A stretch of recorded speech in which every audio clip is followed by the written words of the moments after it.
ഇതാണ് പനിക്കൂർക്ക, അതായത് കഞ്ഞിക്കൂർക്ക. പല പേരിലും പല നാട്ടിലും അറിയപ്പെടുന്ന ഒരു ഔഷധ സസ്യമാണ് കേട്ടത്. നമുക്കറിയാം, ചെറിയ കുട്ടികളുള്ള എല്ലാ വീട്ടിലും ഇത് വളർത്തുന്നതാണ്. ചെറിയ കുട്ടികൾക്കും അതുപോലെ തന്നെ മുതിർന്നവർക്കൊക്കെ കഫക്കെട്ട് ജലദോഷമൊക്കെ ഉണ്ടെങ്കിൽ തന്നെ നമ്മൾ ഇതിൻ്റെ ചാറ്, അതായത് ഇതിൻ്റെ ഇല വാട്ടിയിട്ട് അതിൻ്റെ നീരെടുത്തിട്ട് നമ്മൾ കഴിക്കുകയും ചെയ്യും. അതുപോലെ തന്നെ തലവേദനക്കൊക്കെ നെറ്റിയിലൊക്കെ പുരട്ടുന്ന ഒരു നല്ലൊരു ഔഷധ സസ്യമാണ് കേട്ടത്. ഇത് നല്ലൊരു സ്മെല്ലും കേട്ടോ ഇതിന്.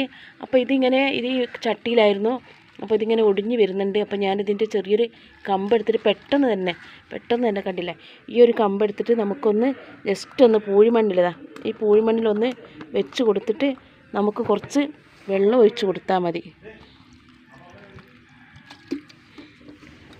അപ്പോൾ നമുക്കിനി ഒരുപാടാക്കി എടുക്കട്ടോ.